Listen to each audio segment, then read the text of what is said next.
Hello everyone and welcome back once again to Microsoft Flight Simulator. Today we're going to be taking a look at the Storm mod by SoFly Limited Simulations. This is a third-party weather generation, big lightning flash there, holy smokes, weather generation that lets you do anything from mild rainstorms to severe icing and blizzard conditions, the severe thunderstorm that we're currently experiencing, all the way to full-blown hurricanes. It's all procedurally generated, but it has historic hurricanes as well as fictitious ones, global weather. So we're going to take a look at some of those presets on our beautiful PMDG 737 by ANA. Short flight from Hiroshima in Japan over to Nagasaki. So without further ado, we'll go ahead and get started and get underway. So as I mentioned before, we're going to be using the Severe Thunderstorm global preset for our flight today, but I do want to show you guys some of the other presets available with this sim. So you can see I've got STM Global, Storm Global, meaning global weather. So anywhere I go, it's going to be a severe thunderstorm. But there's tons of different presets that this adds. It's a simple click to install, and it runs just fine. So like if I was flying to Tokyo, I can make it be a supercell over in Tokyo. I think Tokyo's that-ish direction. I'm not 100% certain, but you can really take in how the weather simulation in Flight Sim really can excel. Not to say that the default doesn't, but just looking at some of this really extreme weather that it can generate. I can do a real hurricanes. Let's look at lots of choices. Let's do Hurricane Harvey, the one that hit the United States East Coast. So you can see we've got big heavy winds here. A little bit of cloud breakage. It's really nice early morning. If I remember correctly, Harvey was not too intense of a hurricane. Do they have Katrina? That was a very unfortunate hurricane that hit New Orleans and obviously other parts. So you can see we've got big, heavy, thick rain off behind our aircraft here, and then it slowly clears out over, I keep wanting to call that the north, but it's probably the east, considering that's where the sun's coming from. Nice big lightning strike there. In addition to that, I can select some of our global weather. So if I want to do, let's say, a sandstorm, make it really low visibility. This would be good for flying in Dubai or something like that. And I'll actually go ahead and increase the time of day just so we have a better idea of what's going on. I can do a freezing blizzard, which obviously adds snow and such. Near zero visibility, and I would assume pretty soon we'll start getting icing and whatnot on the windscreen. But you get the general idea. We'll look at one more here, and then we'll get on with our flight. We can do... Let's do a hailstorm, see what it does for hailstorm. It's not too bad, actually. Decent visibility. Obviously, when flying a real aircraft in a hailstorm, engine ingestion and airframe damage would be a concern. We're going to go back to our global severe thunderstorm, and we're going to go back to real time and begin our flight.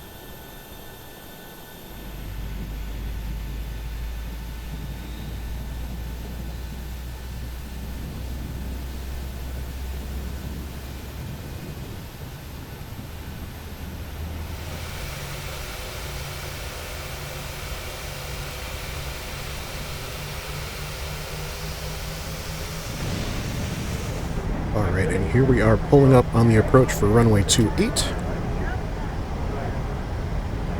Do final checks here and then get set to go. Looks like the rain died down, so I'm going to go ahead and shut off our wipers. Make sure our external lighting is configured correctly, which it appears to be. We'll roll out on the active here.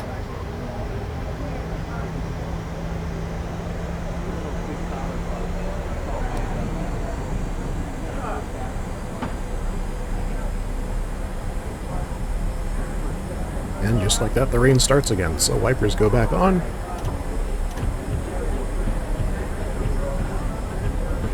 Fortunately, still no modeling of the windscreen rain effects or weather radar. It's not a fault of third-party devs, it's something to do with the SDK for Microsoft Flight Simulator. It's just not available in all aircraft. Interestingly enough, the Honda Jet, that third-party aircraft I reviewed, I think a week or two ago at this point, just trying to figure out when this video is going to come out in relation to that. That does have a working NexRad system. But neither here nor there, let's go ahead and take off.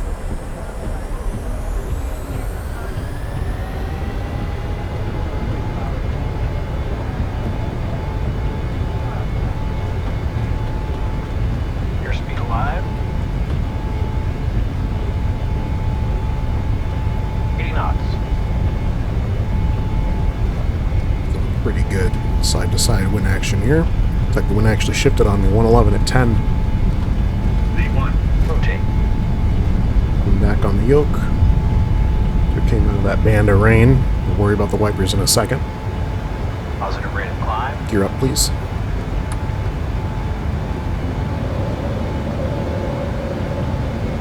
Start coming out to the left. Whoa, big buffet there. Right above 400 AGL. I don't know if it's a 737 rule, but on the Airbus, that's our minimum engagement for the auto pilot. So we can engage that and engage our auto throttle. Start bringing in the flaps. Leave the wipers going as we're back in that rain band. Let's take a look outside.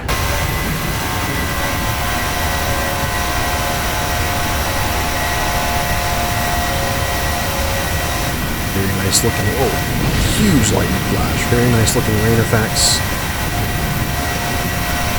Big casts from the landing and wing lights. You can even kind of see how much we're getting buffeted around.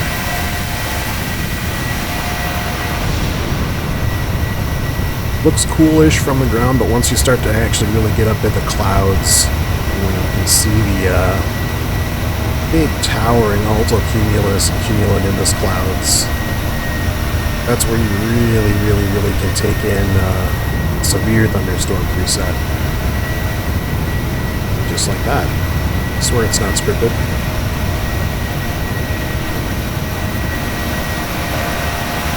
Just the density of the cloud layers is so intense. I have noticed once you get to a high visibility point with multiple clouds, they do kind of bunch up together and look a little bit funky.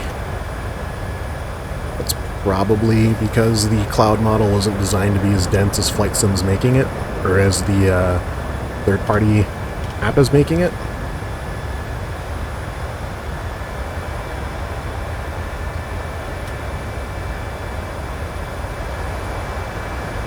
Yeah, we'll wait till... Oh, I was going to say wait till we start to break out of the clouds, but there you go. Very nice altocumulus and cumulonimbus clouds. Huge thunderhead there. And you can kind of see some of that breakdown. Well, you can't anymore.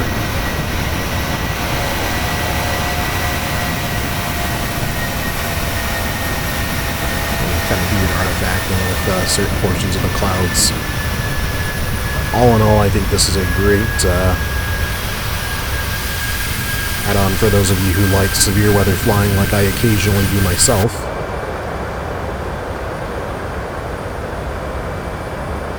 So not too crazy of winds.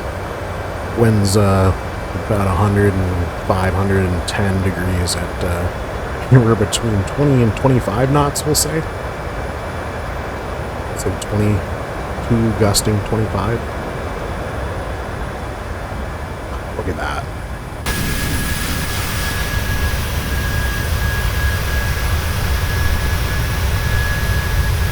And it looks cool during the daytime, but let me tell you, at night,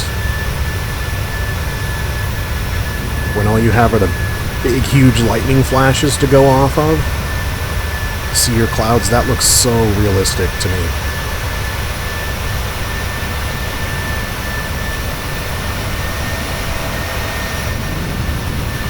So cool. Lightning flashes in the distance, illuminating clouds. Looks very cool. Anyway, we'll continue on our way to Nagasaki. And maybe we'll try some different weather presets as we begin our descent and approach to take a look at what those are like from the air.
So all in all, I'm reasonably impressed with the severe thunderstorm preset. Not a huge amount of variation considering the storm level as far as our winds are, but we are at 20,000 feet MSL. What I do like is the variation in the vertical speed. Obviously, with big convective weather systems like this, you do get a lot of vertical air movement with the different thermal pockets, so that's pretty cool to see how that's modeled. You can see my autopilot really struggling to keep our vertical speed arrested here. But I think what I'll do, since we're en route here and we're at a standard barometric altitude, is we'll take a look at some of the other options that we have for the global weather presets. Let's see what shallow fog looks like. Nuclear airplane. I assume there'd be a bunch of low-level stuff, and it kind of is, so nothing terribly crazy with that. Let's try. I don't want to do strong winds since we're up high right now and pretty quick. Let's look at the freezing blizzard. Yeah, that doesn't do anything for us this high up. It's fine. Well, very interesting how the skybox and saturation changed with that. That's pretty cool. I actually hear our engines throttling up as the EPR changed with a colder air.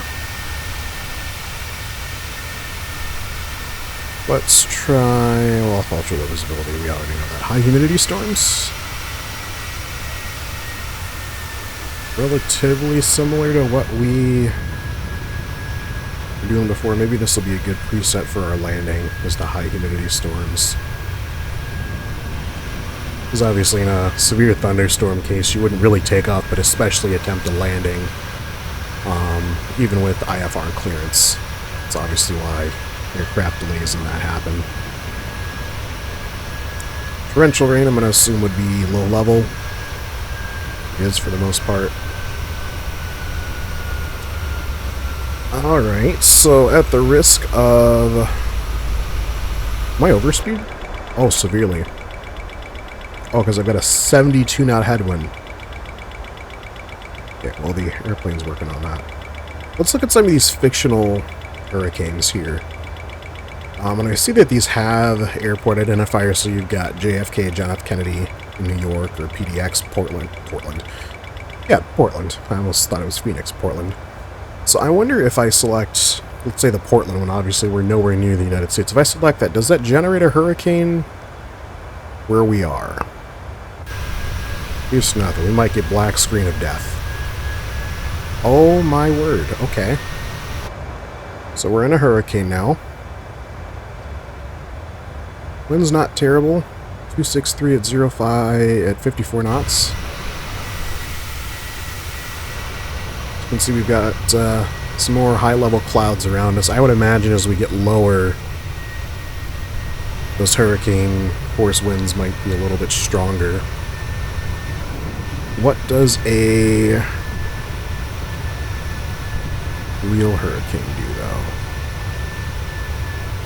Let's do Katrina again.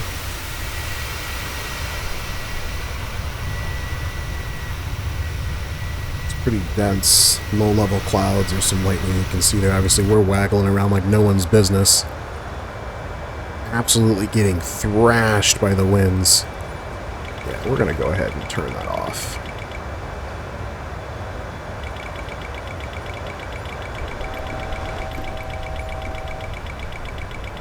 And we're still overspeed. We're actually more overspeed than we were before. So we'll go high humidity storms. We'll leave it set to that. Goodness me. Yeah, it's never really advisable to change your flight conditions in the air, but it's especially not advisable to do it, one, when you're very close to your V&E like we are, and two, when you're talking about extreme weather events where all of your weather parameters, your temperature, dew point, wind speeds, wind direction, all of that stuff is prone to changing very rapidly and very aggressively. But anyway, we're rolling up now on about 20 miles to our top of descent. We will use the high humidity storm preset, kind of like a monsoon sort of deal. I don't want to do torrential rain on our descent because that had a 70 knot wind. I don't want to try to fight a 70 knot crosswind. We've got a single paved option going into Nagasaki, one of two directions. So odds are we would have a pretty big crosswind with that. So I'll keep cruising on, and I'll catch up with you guys once we are on the descent into Nagasaki.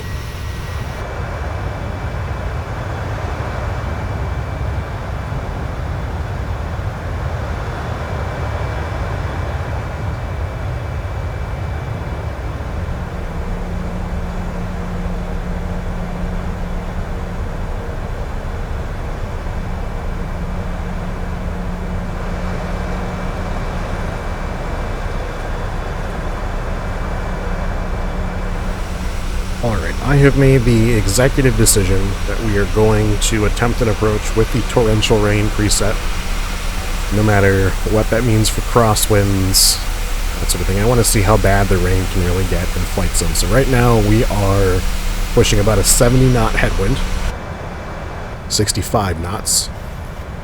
Seems like it's maybe dying down the lower we get in altitude. I'm sure that'll change as time elapses here, but we're currently pushing about a 65 knot headwind, and it's big thick soup down there, as you can see. Of course, the spot directly below us isn't, but so we'll keep descending. You can see some nice rain shafts down there, and see what kind of trouble we can get in with the old PMDG 737.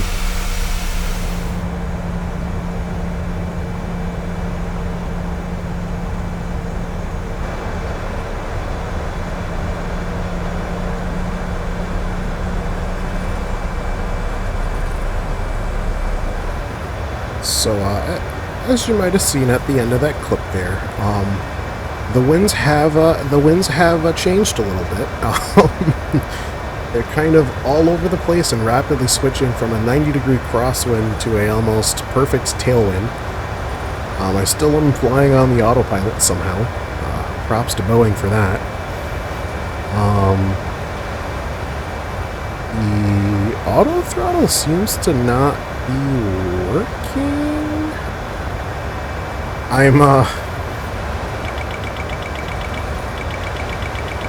Yeah, I'm not sure what's going on with that, so we might turn off the auto throttle. Let's do that, actually. I'm going to start a vertical speed. It just can't do it. Alright, so we need a descent here. Let's throw out our speed brakes again. Got down low for speed. Look at the vector indicator. It is going nuts. Holy smokes.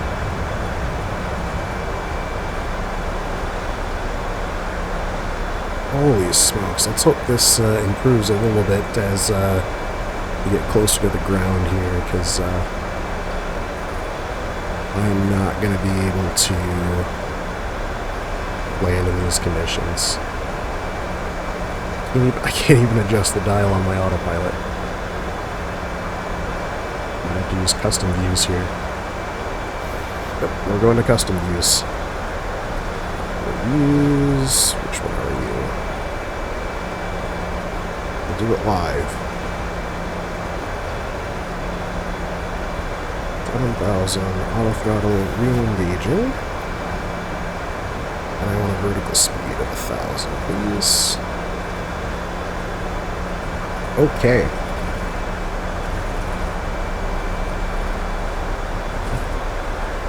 This is getting intense here. We'll be crossing below 10K in a second, so we'll turn on our landing lights. If I can, the logo and wings. We'll do wheel wells now too, because I'm not going to be able to do it later. Holy smokes.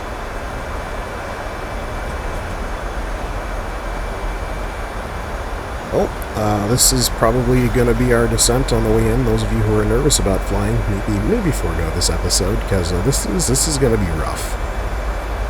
I will catch back up with you guys in a minute here, once we're on final for runway 32, which is probably the better of our two options for landing, but to be honest with you, I really don't know. I'm a little bit weary about rain, so let's set ignition to continuous. I'm going to turn on the APU as well. Auto throttles were not happy. I don't know if it's because the engine pressure ratio was low on the front end, but the engines kept wanting to spool, and it was pushing the aircraft over speed. So I have the auto throttle currently disengaged, and I've got the power levers set to idle. I'm asking for a 2,000 foot per minute descent. It just rounded us out at 5,000, so we need to be going down to 26. We'll dial 2,500.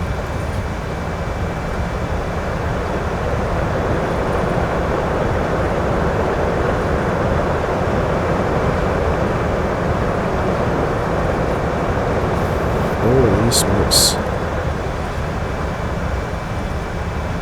Yeah, this is probably not going to be a great landing. You can see some ground down there. It's my VG in this airplane, 280 knots, 280, 270. Wing stat, we're at 250, 260, 270. It's close. We're going to roll up our vertical speed a bit. Oh my gosh. Seatbelts had best be on. You're coming down.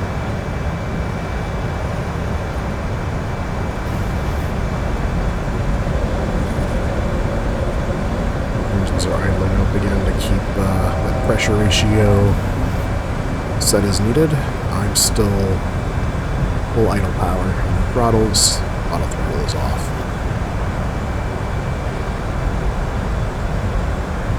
I'm going to be looking for 250 knots indicated. We're there now. Let's throw down the slats. Try and add what stability we can. And let's do approach hold, please. Approach hold, please. We are high right now. It's okay. We can't mitigate. Let's go flaps 2.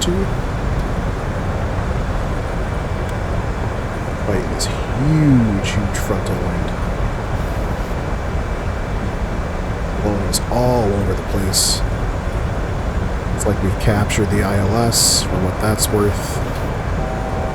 Very real chance we're just going to be doing this manually. 2000.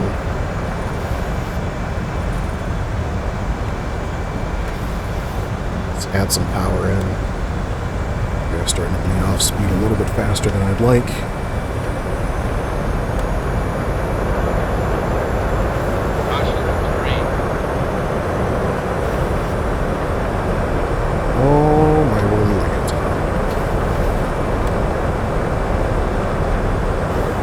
This is terrifying. I can see absolutely nothing out of our windscreen. This 1,000,000% would have been a diversion in the real world, but it's a simulator for a reason, right? I was about to say I'm worried about a microburst. Autopilot off.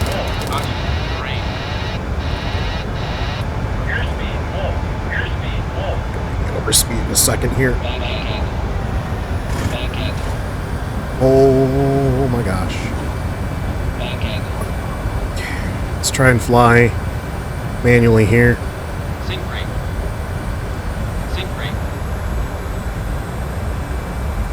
No field visual. I've just got to try and fly the flight director if I can. Just over 5 nautical miles out.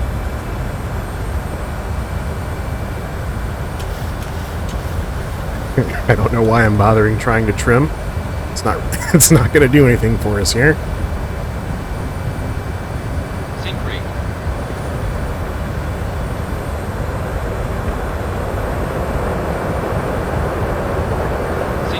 500 feet. What do you mean? What do you mean? Oh god. Sync rate.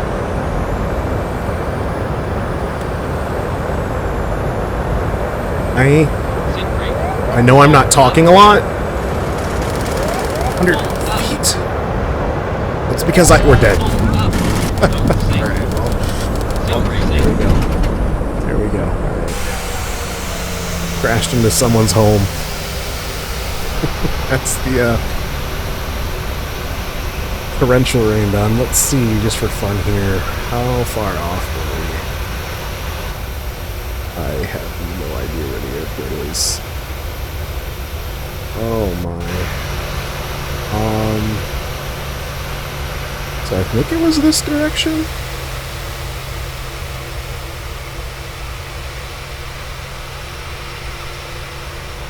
Industrial park or something over there. That's where we crashed, those poor people. I don't see an airport. I mean, I probably would have slammed into these mountains over here anyway.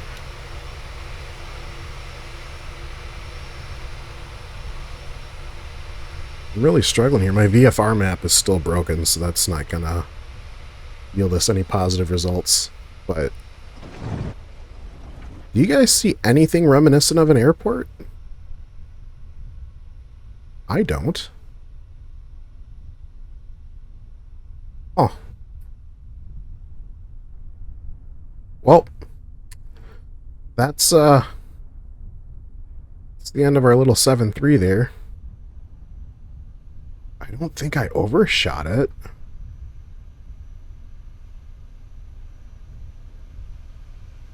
Interesting. Well, anyway, that's the... oh, there's the runway.